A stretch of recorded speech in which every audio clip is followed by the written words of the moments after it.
Queridos hermanos, bienvenidos al Instituto Bíblico de la Gracia. Les saluda el pastor Juan José Zelaya desde la República del Salvador, en el departamento de San Miguel, la ciudad de Chinameca. Chinameca es una zona cafetalera.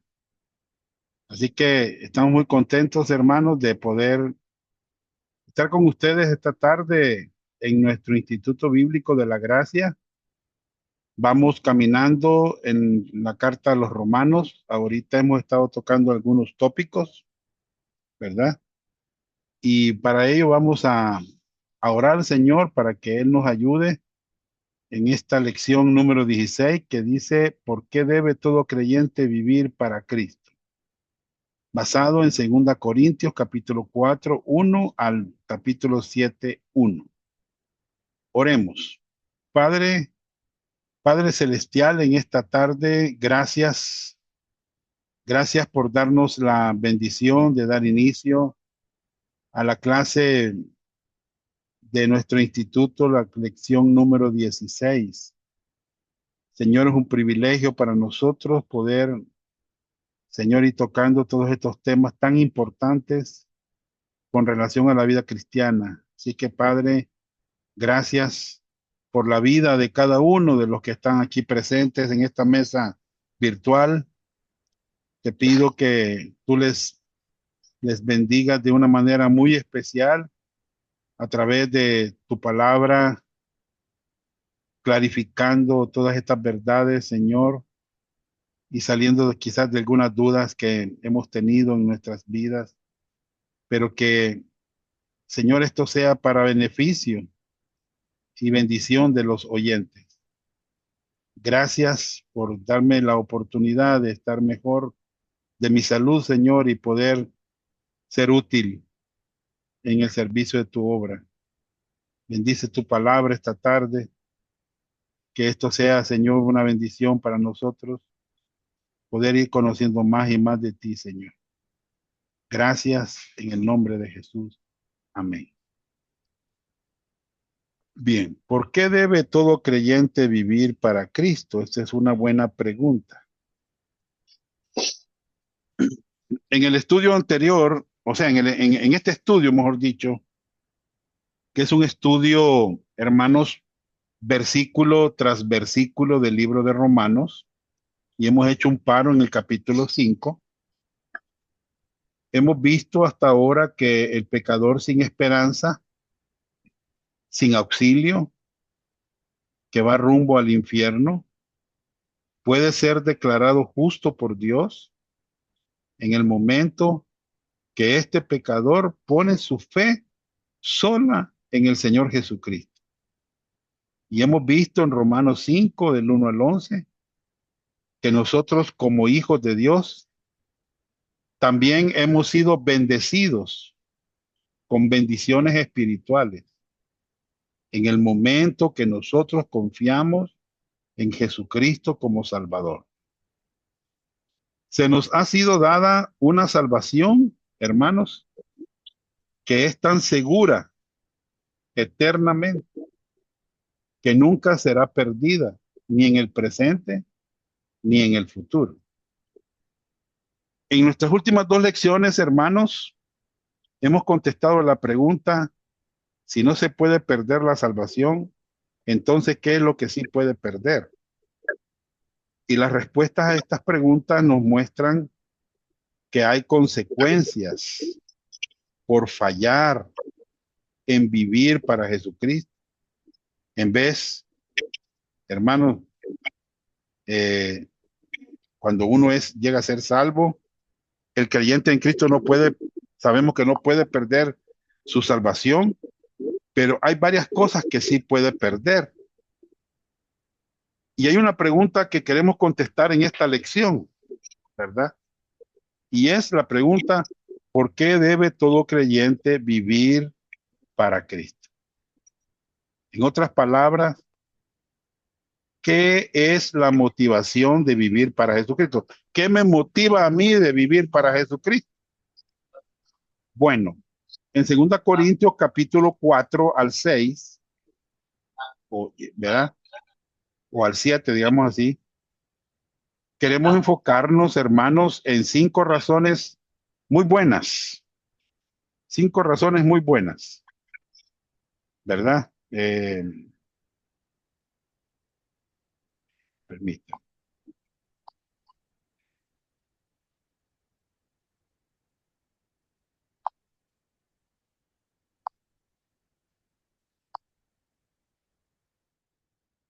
5 razones muy buenas por qué cada creyente debe vivir para Jesucristo. ¿Y qué es lo que esto involucra? Eso vamos a estarlo tocando, ¿verdad? Fíjense, hermanos, que este es un asunto crucial. La motivación correcta es esencial cuando tiene que ver con el servicio a Jesucristo. Y fíjense que una de las razones por las cuales los creyentes no sirven a Jesucristo es porque ellos no saben por qué deben hacerlo. ¿Me entienden? Esta pregunta, ¿por qué debe todo creyente vivir para Cristo? Hermanos, ¿por qué debemos dejar que nuestras vidas cuenten para Cristo si somos genuinamente salvos? Y creo que Dios tiene algunas razones muy buenas que Él quiere que nosotros las sepamos. ¿Me entiende? Eh, ¿Me entiende? Entonces vamos a ver las razones de Dios. ¿Por qué? Bueno, antes de ver las razones, quiero leer un pasaje que está en 2 Corintios 4, del 1 al 15.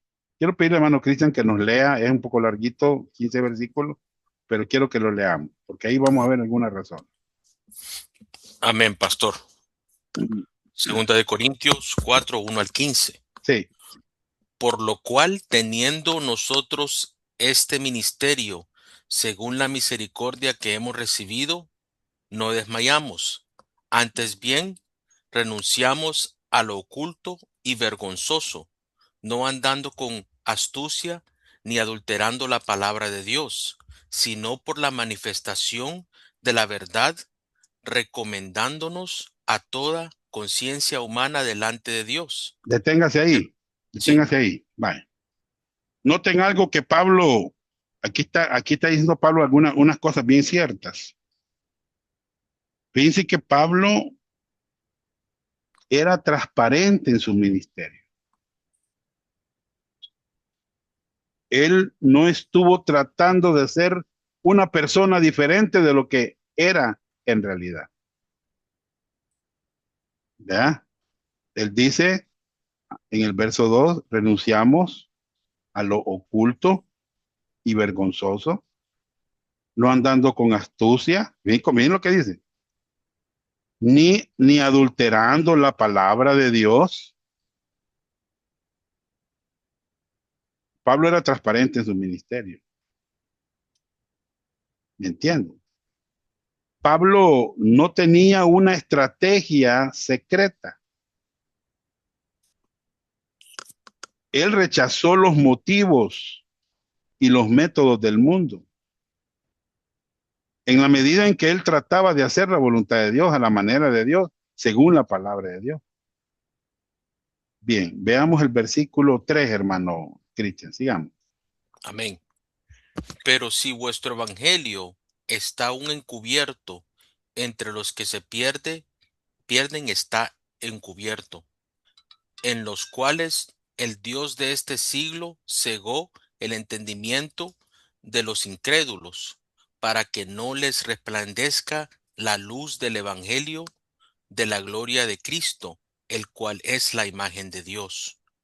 Porque no nos predicamos a nosotros mismos, sino a Jesucristo como Señor, y a nosotros como vuestros siervos por amor de Jesús. Porque Dios, que mandó que de las tinieblas resplandeciese la luz, es el que resplandeció en nuestros corazones para iluminación del conocimiento de la gloria de Dios en la faz de Jesucristo. 7. Pero tenemos este tesoro en vasos de barro, para que la excelencia del poder sea de Dios y no de nosotros, que estamos atribulados en todo, mas no angustiados, en apuros, mas no desesperados, perseguidos, mas no desamparados, derribados, pero no destruidos, llevando en el cuerpo siempre por todas partes la muerte de Jesús, para que también la vida de Jesús se manifieste en nuestros cuerpos, porque nosotros que vivimos siempre estamos entregados a muerte por causa de Jesús, para que también la vida de Jesús se manifieste en nuestra carne mortal, de manera que la muerte actúa en nosotros y en vosotros la vida, pero teniendo el mismo espíritu de fe, conforme a lo que está escrito. Creí, por lo cual hablé. Nosotros también creemos, por lo cual también hablamos, sabiendo que Él, que el que resucitó al Señor Jesús, a nosotros también nos resucitará con Jesús y nos presentará juntamente con vosotros, porque todas estas cosas padecemos por amor a vosotros, para que abundando la gracia por medio de muchos, la acción de gracia sobreabunde para gloria de Dios. Bien. Según esta lectura, quiero hacerles una pregunta. ¿Qué fue lo que motivó a Pablo a continuar sirviendo al Señor?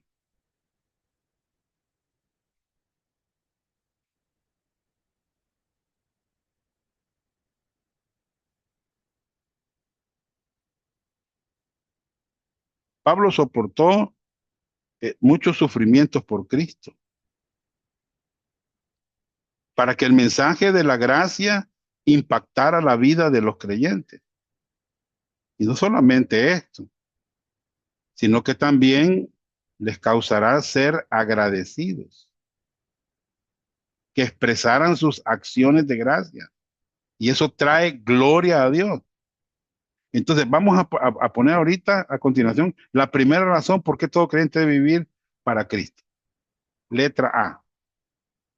Porque Jesucristo es digno de ser glorificado en nuestras vidas.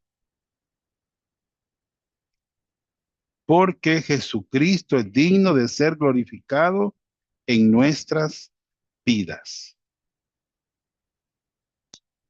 Vamos a poner ahí, eh, ya leímos este 2 Corintios 4. Vamos a poner adicionalmente Hebreos 13, 20 y 21. Anoten. Y 1 Corintios 10, 31.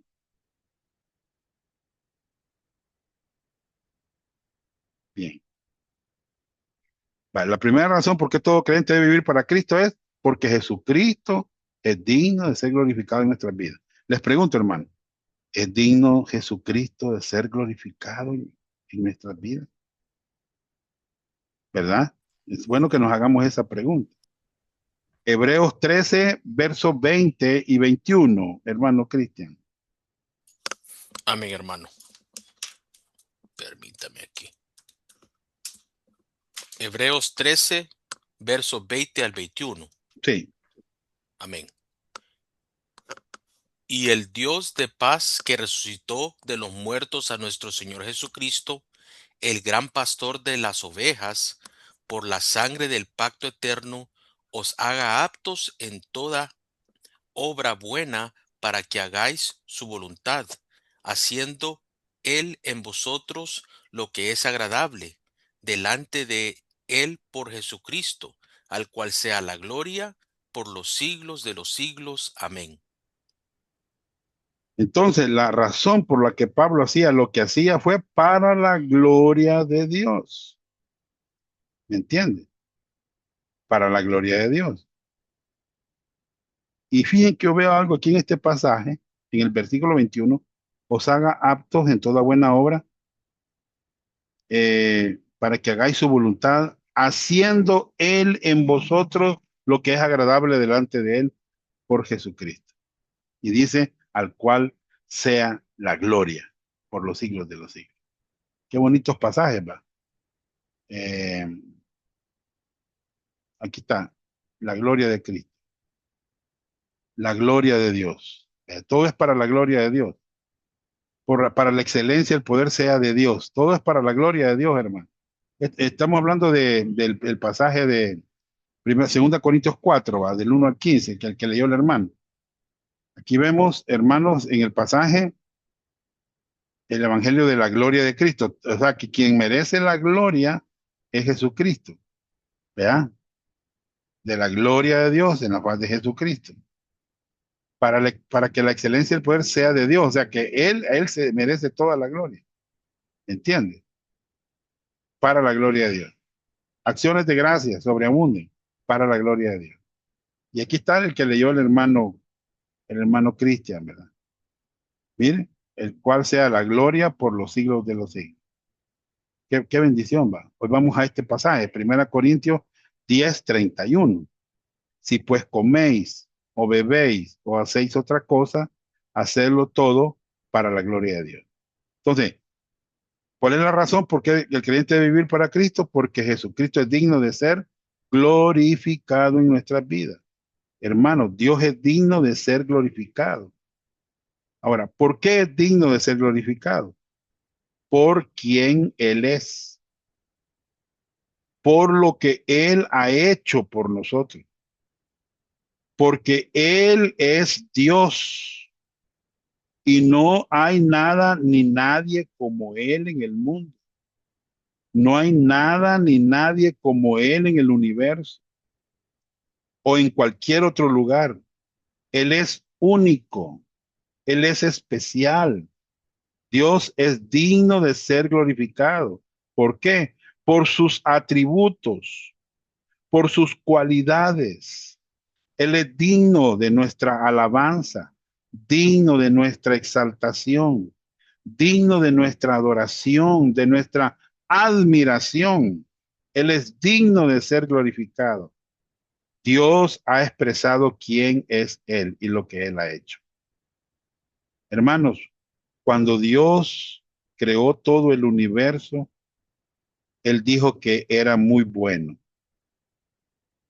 Pregunta, ¿es posible que algo que no sea bueno pueda surgir de un Dios muy bueno? Hermano, imposible. Dios es un Dios de toda gracia.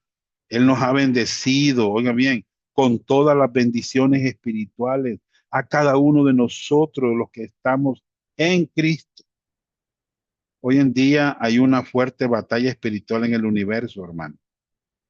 La batalla no es de una iglesia local contra otra iglesia local. ¿Saben cuál es la batalla? La batalla está centrada alrededor de las almas de las personas. Miren lo que estoy diciéndole. De las personas, de lo que ellos piensan acerca de Jesucristo y dónde van a pasar la eternidad. Por eso Pablo, en este pasaje que vimos anteriormente, hermanos, eh, aquí, Pablo dijo, hermanos, que en el verso 3 que si nuestro evangelio está encubierto, entre los que se pierden está encubierto. Noten que cada persona en el mundo o es salva o está perdida. ¿Ya? También vemos que las mentes de los que se pierden ha sido encubierta, ha sido cegada por el Dios de este siglo, hermano, por Satanás. ¿Me entienden? Satanás mismo. Por eso Pablo dijo en el verso 3 y 4 que si el evangelio está encubierto, entre los que se pierden está encubierto. Cuando no explicamos un evangelio puro, hermano, la gente no va a creer y por ende no se va a salvar. ¿Me entiendes? Entonces, el Dios de este siglo, dice el verso 4, ha cegado el entendimiento de los incrédulos para que no le resplandezca la luz del evangelio de la gloria de Cristo, el cual es la imagen de Dios. Noten que el término usado para designar a una persona que no es salva es inconverso o incrédulo. Esta persona no cree en Cristo como su Salvador. ¿Por qué? Porque esta persona no ha puesto su fe en Jesucristo solamente para la vida eterna. Esa es la diferencia entre los salvos y los no salvos. Los salvos son igualmente indignos del cielo como los no salvos.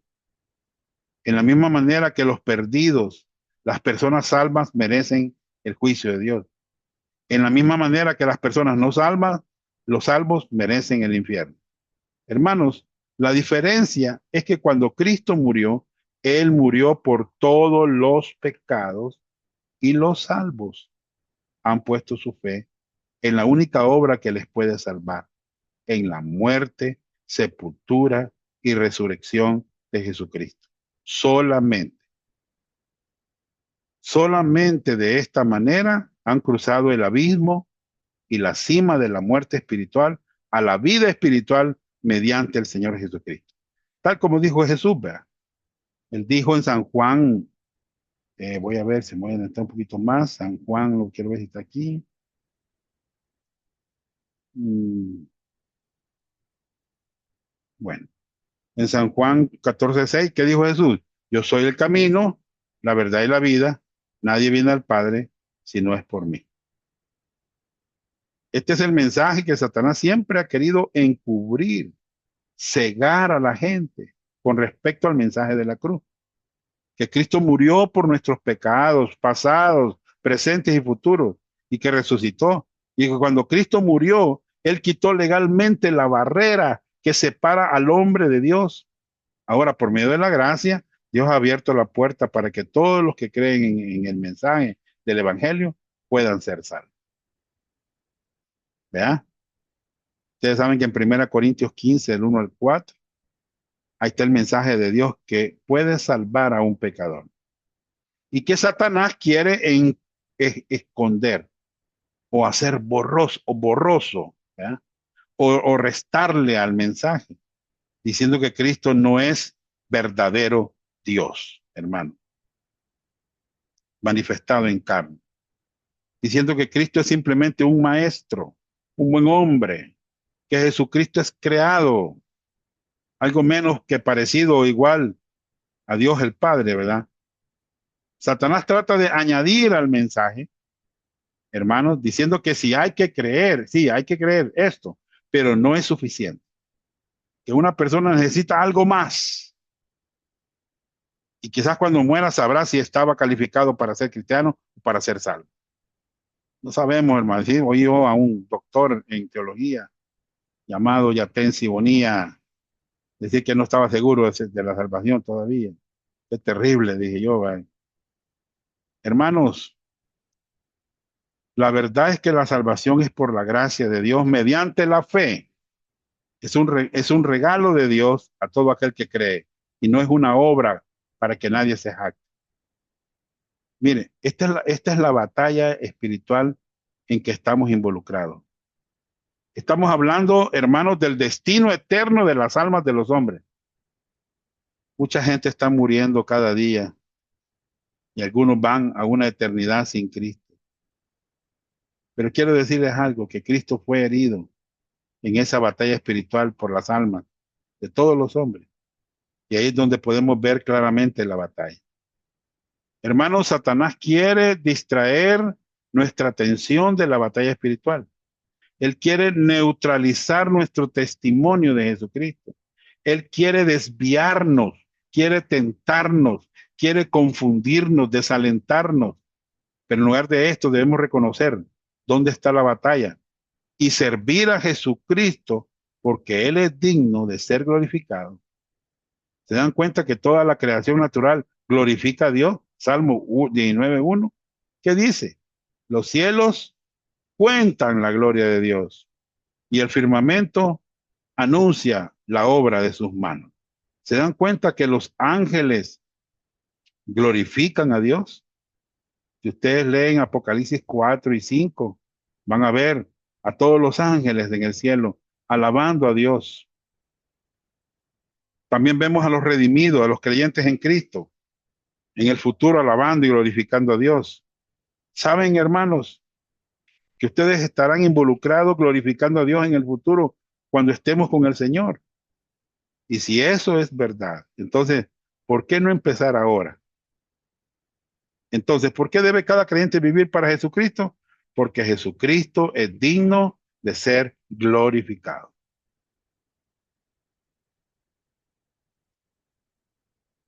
Letra B, o número 2. ¿Por qué debe ser Jesucristo? ¿Por qué debe todo creyente vivir para Jesucristo? Observen, porque es una decisión sabia a la luz de la eternidad. Porque es una decisión sabia a la luz de la eternidad. Hermano Cristian, por favor. Amén, pastor. Por tanto, no desmayamos. Antes, aunque nuestro hombre exterior se va desgastando, el interior, no obstante, se renueva de día a día, porque esta leve tribulación momentánea produce en nosotros un cada vez más excelente y eterno peso de gloria, no mirando nosotros las cosas que se ven, sino las que no se ven, pues las cosas que se ven son temporales, pero las que no se ven eternas. Miren qué interesante esto. Las cosas que no se pueden ver son eternas, a la luz de la eternidad. Entonces, ¿qué es lo más importante? Bueno, pensemos en nuestra vida por un momento. Pensemos. Usted tiene ahí algo para poner en una hoja de papel. Dibuje una línea en la hoja de papel. Esta línea puede representar la eternidad. Y yo les preguntaré, en esa línea, ¿dónde está ubicada su vida en esta línea? Hermano, a lo mejor usted me dirá, pero yo tengo planes de vivir una vida larga. Yo tengo planes de vivir una vida larga. Está bien. Pongamos 80 años. ¿Saben lo que el Salmo 90 nos dice en el versículo 10? Los días de nuestra edad son 70 años. Y si en lo más robusto son 80 años. Con todo su fortaleza en molestia y trabajo, porque pronto pasan y volamos. ¿Qué dice este salmo? Que 70 años es la edad promedio del hombre. Y si acaso uno vive hasta los 80 años, la Biblia está advirtiendo que es molestia y trabajo. Su espalda comienza a debilitarse, tiene pérdida de audición, sus dientes se caen, problemas en los órganos y estructura física comienza a debilitarse. Quizás todas estas cosas no sean siempre verdad en todos, pero en general es verdad. ¿Alguna vez ustedes ya han pensado que después que hemos sido salvos, no nos queda mucho tiempo en servir a Jesucristo?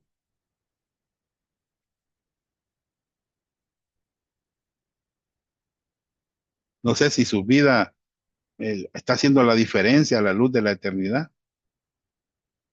Por eso nos debe motivar mirar al Señor, depender de Él, permanecer en Jesucristo. Miren, la vid, ¿para qué finalmente podemos llevar fruto para Él?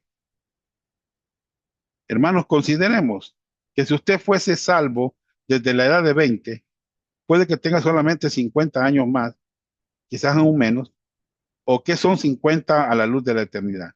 ¿Qué son 50 a la luz de lo que el Señor ha hecho por usted y por mí? Miren, es muy fácil estar totalmente involucrados con los objetivos del mundo. Pueda que el creyente promedio esté totalmente involucrado con cada cosa que el Señor quiere que él haga. Y a la misma vez cada cosa que el mundo quiere, pero realmente no está haciendo un buen trabajo hermanos. Los creyentes pueden estar también involucrados en lo que hacen, que ellos olviden incluir al Señor en sus planes. Santiago lo dijo en Santiago 4. Vamos ahora, los que decís, hoy y mañana iremos a tal ciudad y estaremos allá un año y traficaremos y ganaremos, cuando no sabéis lo que será mañana, porque ¿qué es vuestra vida? Ciertamente es neblina que se aparece por un poco de tiempo y luego se desvanece. En lugar de lo cual deberías de decir, si el Señor quiere, viviremos y haremos esto o aquello. Pero ahora os jactáis en vuestra soberbia. Toda jactancia semejante es mala, ya que sabe hacer lo bueno y no lo hace, le es pecado. Aquí se nos habla de un individuo que tiene muchos planes. Él dice, cuando yo termine la escuela, entonces voy a hacer tal cosa, tal cosa. Cuando llegue a la edad de 30 años voy a ganar mi primer $1.000.000. Y así continúa con esos planes. Le hago una pregunta. ¿Sabe usted qué pasará mañana? Yo no lo sé. No tengo algunos planes escritos a lápiz. ¿Ya? O usted tal vez tiene algunos planes escritos a lápiz, pero Dios tiene un borrador muy grande. Él tiene su propia manera de cambiar nuestros planes. ¿Estamos pensando a la luz de la eternidad o estamos pensando aquí, solo aquí? La- Nuestra tendencia es no mirar más allá, sino que nos enfocamos en las cosas que pasan ahora. Miren, a lo mejor hay algunas cosas en el mundo de las cuales ustedes necesitan despojarse o dejar, porque es posible estar estresado sobre cosas temporales. Pero Santiago nos dice y nos hace recordar que nuestra vida es como neblina, como un vapor. Qué bueno que estemos ocupados, hermano, con la voluntad de Dios en nuestras vidas. Vivir para Jesucristo es la única cosa sabia a elegir a la luz de la eternidad. A lo mejor ustedes piensen, he estado dormido en mi vida cristiana, solamente haciendo los movimientos que parecen ser correctos. Pero la respuesta de Pablo para usted es, despiértate, despiértate. Observen, eso está lo voy a decir, anoten Efesios 5:14, anoten, lo voy a leer. Por lo cual dice, despiértate tú que duermes y levántate de los muertos y te alumbrará Cristo. ¿No es verdad esto, hermano? ¿Acaso no ocurre esto en la vida cristiana? Echarse a dormir, roncar. ¿Cómo está usted? ¿Despierto o roncando? ¿Cómo está su caminar con el Señor? ¿Despierto o roncando? ¿Está usted viviendo a la luz de la eternidad? ¿Despierto o roncando?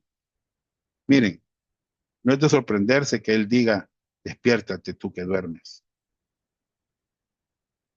Efesios 5:15, anótenlo. Mirad pues con diligencia cómo andéis, no como necios, sino como sabios.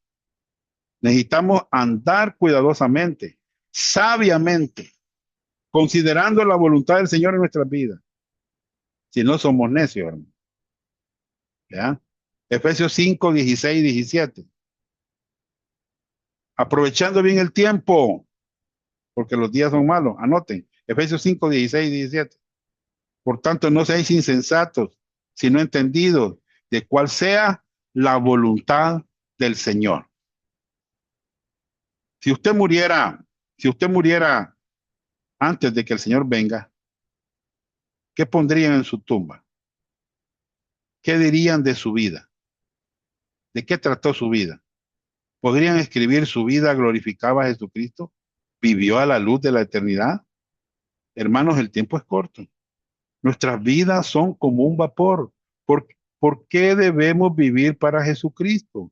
Primero dijimos porque Jesucristo es digno de ser glorificado. Segundo dijimos porque es la única decisión sabia a la luz de la eternidad. Y tercero, hermano, quita el tercero, por las cuentas personales que cada creyente dará un día a Jesucristo.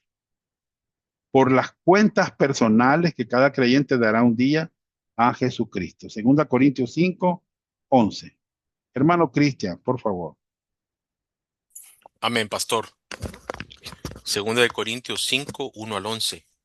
Porque sabemos que si nuestra morada terrestre, este tabernáculo, se deshiciere, tenemos de Dios un edificio, una casa no hecha de manos, eterna en los cielos. Bien, ¿qué dice este versículo? Este cuerpo terrenal está cada día pereciendo, pero tenemos un edificio de Dios, una casa no hecha con manos, eterna en los cielos. Tenemos un cuerpo glorificado esperándonos en la gloria. ¿Verdad? Muy bien, siga, hermano Cristian. Amén, hermano.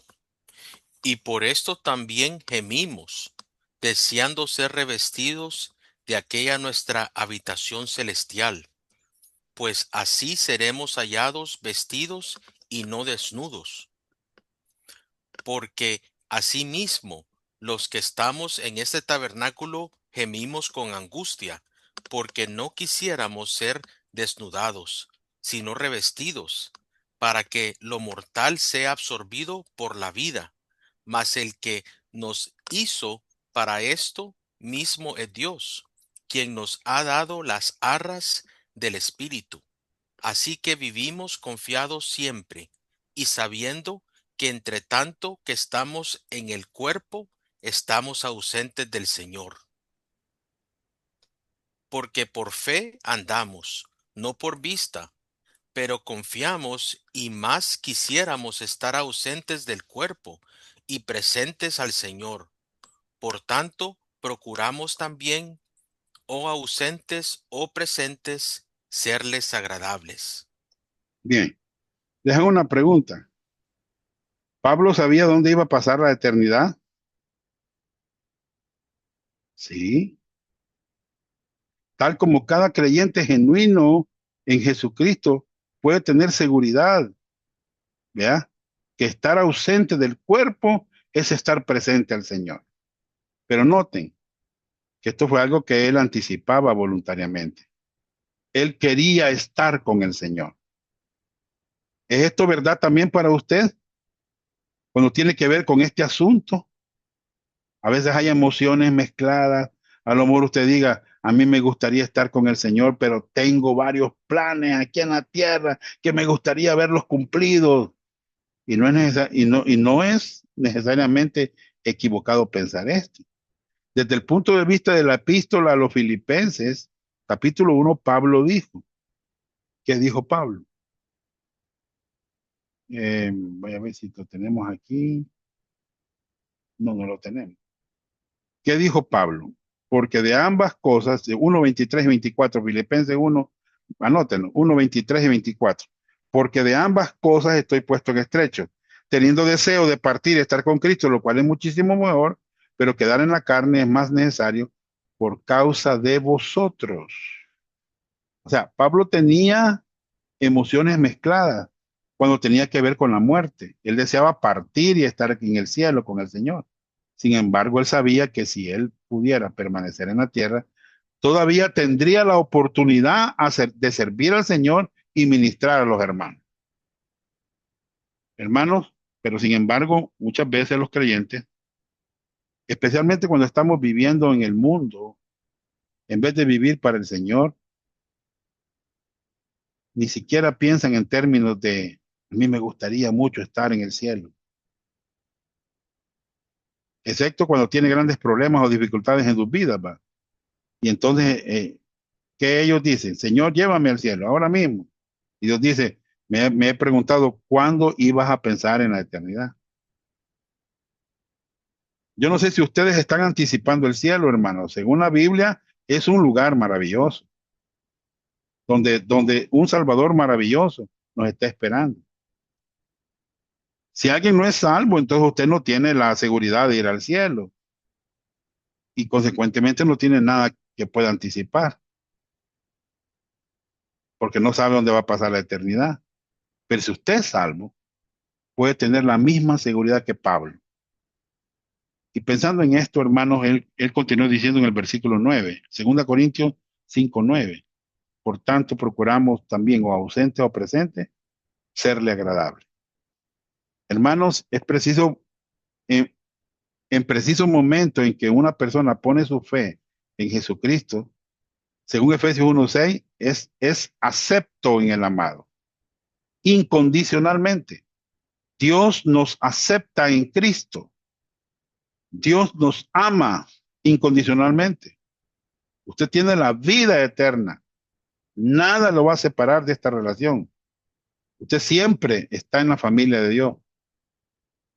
¿Me entiende? Pero cuando estemos parados delante del Señor y tengamos que dar cuenta de nuestras vidas y de lo que hicimos después de ser salvos, o nuestras vidas complacerán o no complacerán al Señor. Sin embargo, hermano, aún si somos aceptos en Cristo, ¿me entiende? Hermanos,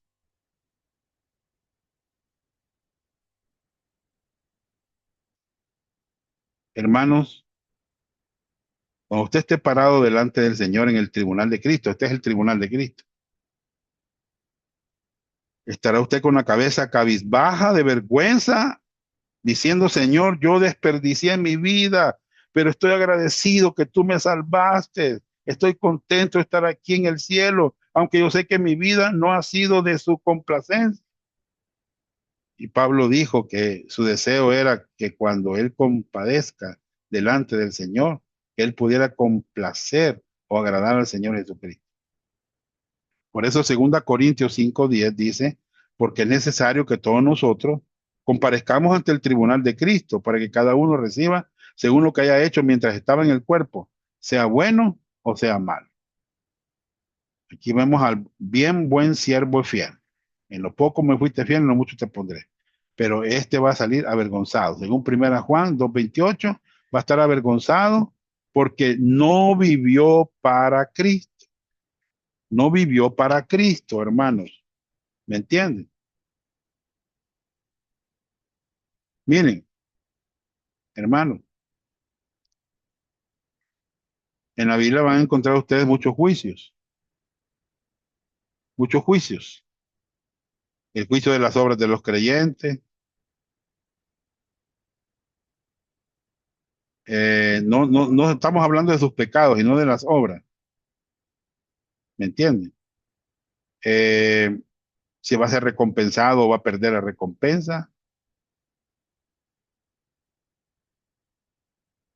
O sea, cuando estemos delante del Señor como creyentes, el asunto no es si vamos a estar en el cielo o en el infierno. El asunto es, ¿será recompensa o pérdida de recompensa? Este juicio será el tiempo cuando el creyente tendrá que dar cuenta de su vida a Dios en cuanto a sus motivos, su conducta y su servicio. ¿Cómo sirvió al Señor? Entonces, el Señor va a dar galardones a cada creyente. Y esto va a ocurrir después del arrebatamiento, hermanos, de la iglesia en el cielo. Esto es conocido como el tribunal de Cristo. Todos nosotros, dice Pablo, compadeceremos ante el tribunal de Cristo, según 1 Corintios 5:10. ¿Me entiendes? Todos vamos a comparecer. Cada creyente aparecerá ante el tribunal de Cristo. Cada creyente va a dar cuenta de sí al Señor. Ahí no es posible echarle la culpa a otro. ¿Me entiendes? El asunto no será nuestro pecado, sino nuestras obras. Será lo que el Señor considerará. Dios penetrará más allá de la superficie. Él ve los motivos de quién están dependiendo en sus vidas, cuál es nuestra motivación, cuáles son las razones para servir, cuál es el recurso de poder para llevar a cabo nuestras obras, y Él va a galardonar. ¿Me entienden? O no va a premiar. Miren, hay cosas que tienen valor verdadero, valor eterno, hermano. ¿Me entienden? Muy bien. Entonces, hermanos,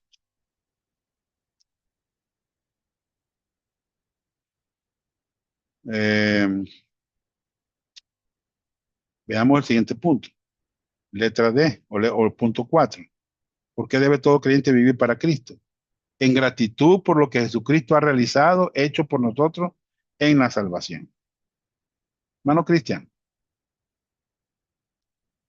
Amén, pastor.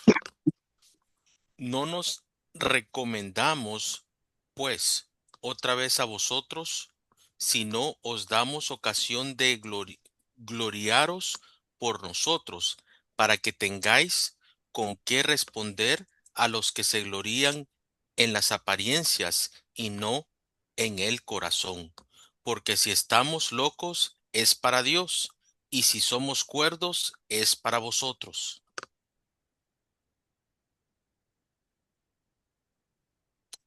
Porque el amor de Cristo nos constriñe, pensando esto, que si uno murió por todos, luego todos murieron, y por, y por todos murió, para que los que viven ya no vivan para sí, sino para aquel que murió y resucitó por ellos. Amén. bien. La mayor de las motivaciones es justamente esta que estamos leyendo en el versículo 14. Eso es lo que Pablo dice en el versículo 14, que el amor de Cristo nos constriñe. Aquí quiere decir, el amor de Cristo nos motiva, nos dirige, nos mueve. O sea, que la Biblia deja muy claro que el creyente ya no vive para sí. Miren, para que los que vivan ya no viven, ya no vivan para sí. Miren, hermano, ¿verdad?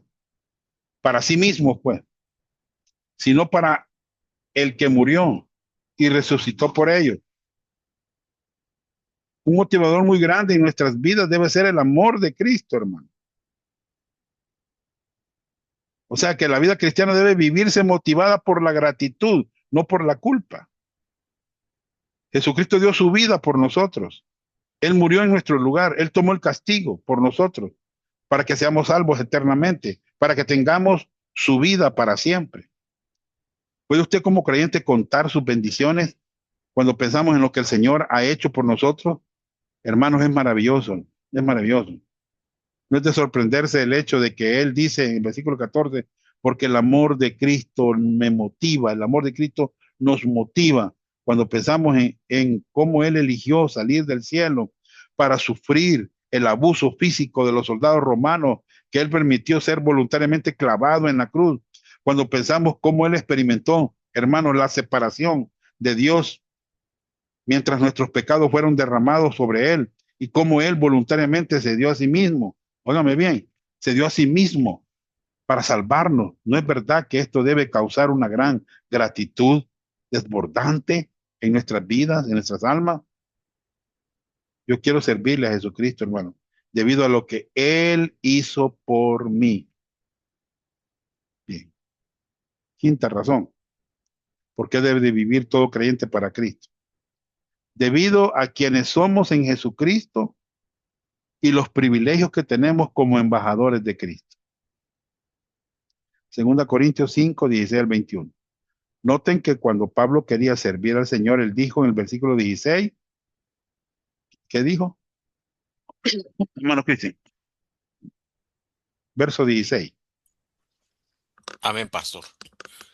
De manera que nosotros de aquí en adelante a nadie conocemos según la carne, y aun si a Cristo conocimos según la carne, ya no lo conocemos así. O sea que De modo, Pablo, bueno, solo el 16, hermano.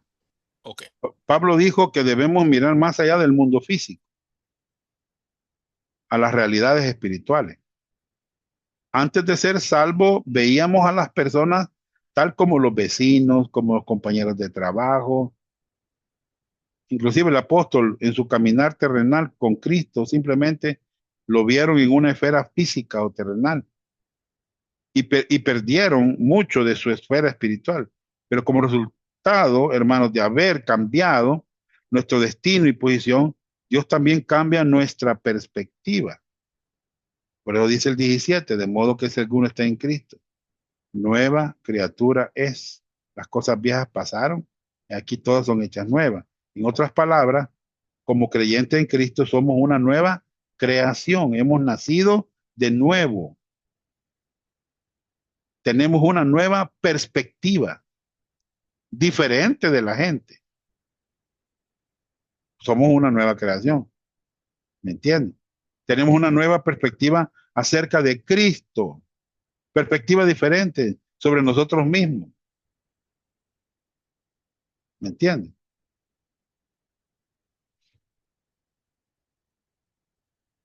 Lea el 18 y 19, hermano Cristo. Amén.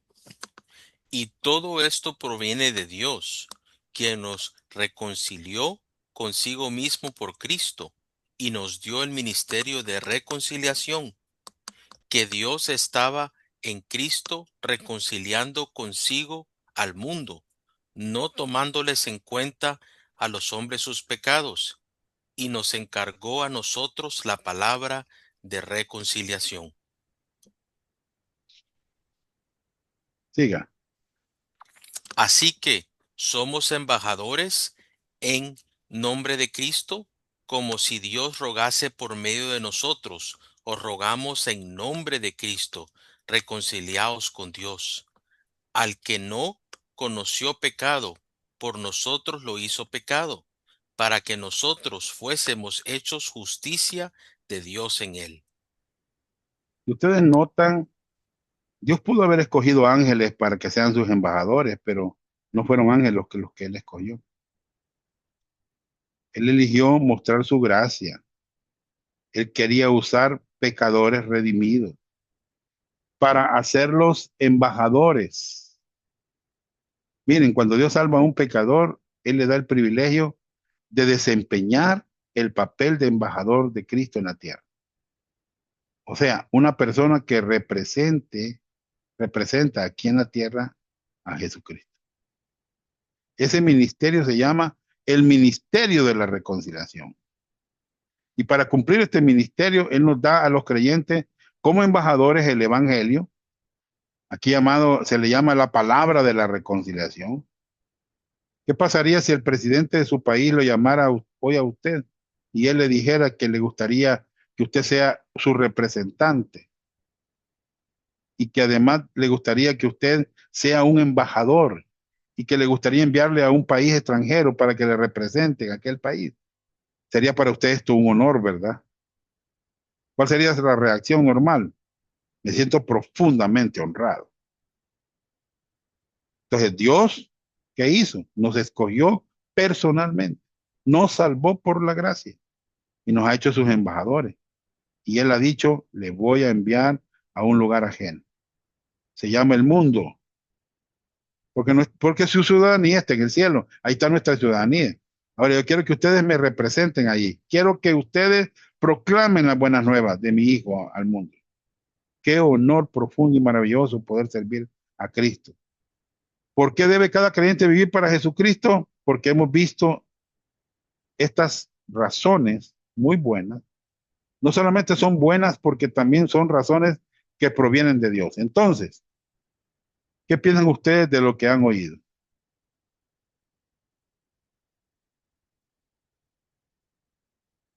¿Qué piensan ustedes de lo que han oído? ¿Qué piensan acerca del hecho de que Dios es digno de ser glorificado por medio de nuestro servicio? Qué piensan de la verdad de que viviendo para Jesucristo es la única decisión sabia a la luz de la eternidad? ¿Qué piensan del hecho de que tendremos que dar cuenta a Jesucristo algún día? ¿Qué piensan de lo que el Señor ha hecho por nosotros? La gratitud que debemos tener hacia Jesucristo. ¿Qué piensan de nuestra posición en Cristo y de nuestro privilegio de ser embajadores de Jesucristo? Entonces vamos a ver nuestra respuesta. Segunda Corintios 6:1 al 7:1. Vamos a leer Segunda Corintios 6:1 y 2, hermano Cristian.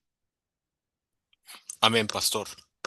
Así, pues, nosotros como colaboradores suyos os exhortamos también a que no recibáis en vano la gracia de Dios, porque dice, en tiempo aceptable te he oído, y en día de salvación te he socorrido. He aquí ahora el tiempo aceptable. He aquí ahora el día de salvación. Muy bien.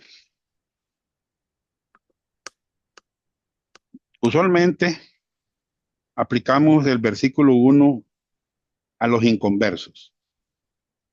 En el contexto también puede ser aplicado a los salvos. ¿Oyeron? La gente lo hace, eso lo hace. Aplica el versículo inconverso, pero es a los salvos. Sí, ahora es el tiempo de salvación. Sí, ahora es el día de gracia. Si somos embajadores de Cristo, entonces, ¿cuándo empezaremos a vivir para Cristo? ¿Cuándo? ¿Me costará algo vivir para Cristo? Bueno, Cristian, Amén, pastor.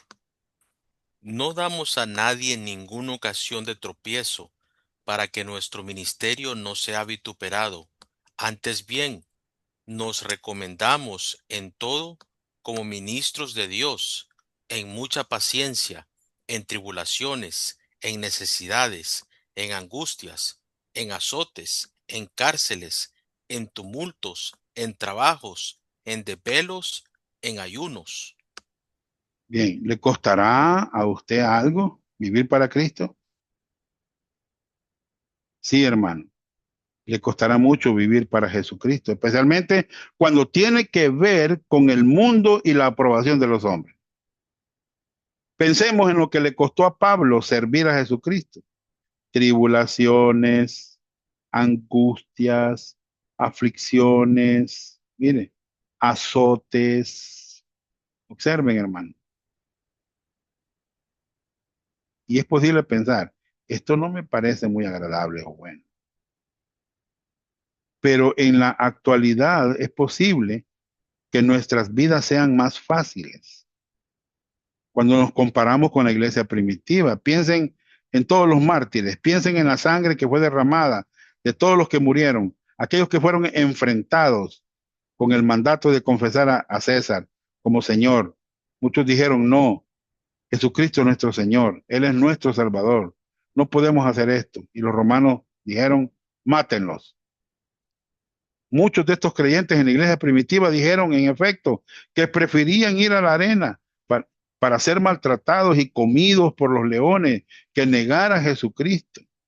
Hubiera sido tan fácil decir, César es Dios, pero ellos dijeron no, reconociendo que su primera responsabilidad era Dios y su responsabilidad de ser fieles a Él. Y en muchos casos les costó su vida. Hermanos, qué tremendo, ¿va?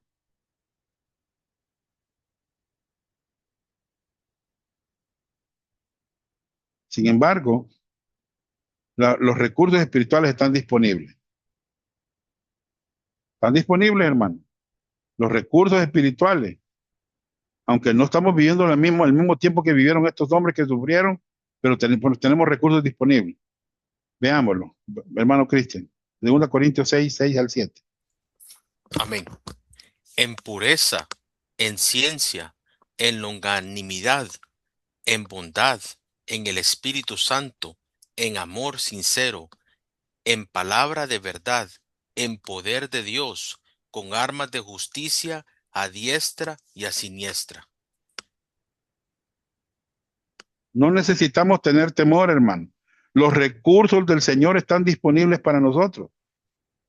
Sus mandatos dan a entender que Él nos dará el poder para cumplir los mandamientos. Él nos apoyará mientras dependamos de Él. Hermanos, fijémonos cuáles son los recursos en el versículo 7. Veámoslo. Palabra de verdad. Miren, poder de Dios. Armas de justicia. ¿Qué más necesitamos? Otra pregunta que usted puede hacerse es, ¿qué va a pensar la gente de mí? Si usted se para firme en predicar un evangelio puro, hermano, ¿qué va a pensar la gente de mí? No, es que a nosotros nos enseñaron que hay que hacer la oración del pecador y así lo hemos hecho siempre. Y no, que usted tiene que, no, no, no, no es solo creer, hermano. ¿Qué puede pensar la gente de usted? Hermano Cristian, por favor. Amén, hermano. Por honra y por deshonra, por mala fama y por buena fama, como engañadores, pero veraces, como desconocidos, pero bien conocidos, como moribundos, mas he aquí Mm, vivimos, como castigados, mas no muertos. A lo mejor algunas personas nos respeten. Algunos dirán que somos malos. Algunos dirán que somos buenos. Algunos pensarán que somos engañadores. Pero estamos diciendo la verdad, hermano. Nosotros en este instituto estamos diciendo la verdad. ¿Qué ha de pensar la gente de nosotros? Bueno, es probable que haya opiniones mezcladas, pero realmente es importante lo que la gente piense de nosotros. ¿O es más importante lo que el Señor piensa de nosotros? ¿Qué es más importante, hermano? El Señor dirá, este es mi siervo fiel, está predicando el evangelio puro, ¿verdad? Miren, el versículo 9 de 2 Corintios 6 dice que somos desconocidos en el mundo, pero somos bien conocidos por Dios. Y fíjense, hermano, que yo he tenido paciencia por muchos años para poder enseñar en este instituto y poder traer más gente para que aprenda, hermano. Y he sido criticado, he sido, bueno, ustedes no se imaginan. Ahí me dijo un hermano que, te está enseñando el pastor Johnny, creciendo en desgracia, dice. Así le dice, hermanos, mientras permanezcamos en Cristo y estemos firmes en el Señor y busquemos dar un buen testimonio para Él y servirle a Él, no esperemos que el mundo nos entienda o que el mundo nos aplauda. Somos desconocidos para el mundo, pero bien conocidos para Dios. Esto es lo más importante, ¿no es cierto? Hermano, merece la pena o vale la pena, hermano. Veamos qué dice la Biblia. Hermano Cristian. Amén, hermano. Como entristecidos, mas siempre gozosos, como pobres, mas enriqueciendo a muchos, como no teniendo nada, mas poseyéndolo todo. Nuestra boca se ha abierto a vosotros, oh Corintios, nuestro corazón se ha ensanchado. No estéis estrechos en nosotros, pero si sois estrechos en vuestro propio corazón. Muy bien. Ustedes ven el versículo 10 como entristecidos. Es cierto, sí, hay algo de dolor. Cuando servimos al Señor, a veces, pero cuando tenemos nuestros ojos en el Señor, estamos siempre gozosos, hermano. ¿Entiendes? En el versículo 11, 12, y quiero que lea lo demás, hermano Cristian. Amén, hermano.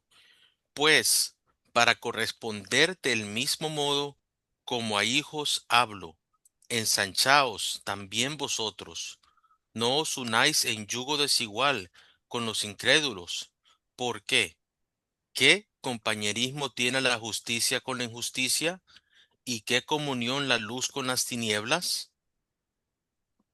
¿Y qué concordia Cristo con Belial? ¿O qué parte el creyente con el incrédulo? ¿Y qué acuerdo hay entre el templo de Dios y los ídolos? Porque vosotros sois el templo del Dios viviente.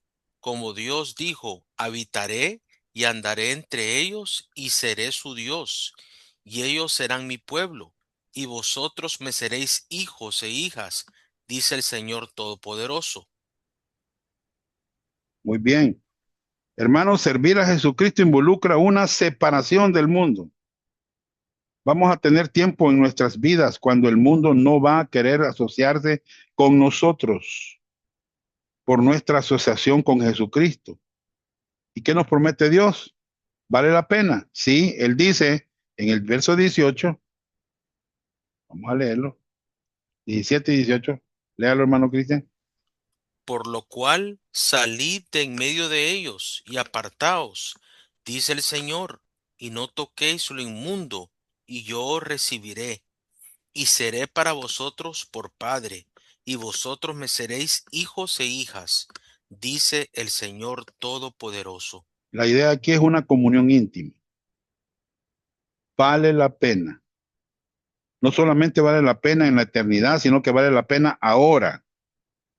Una relación íntima, personal con el Señor. Son promesas especiales de Dios para el creyente. Ahora bien, usted se puede preguntar y diga, ¿por dónde empiezo? Léalo, hermano Cristo. Amén, pastor.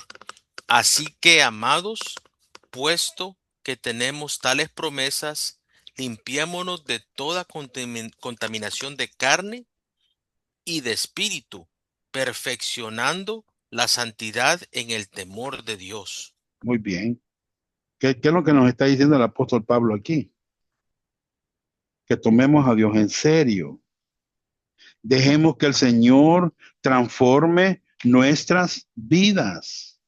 Empecemos con nuestra comunión vertical con el Señor y entonces Dios nos guiará en su servicio horizontal hacia otros.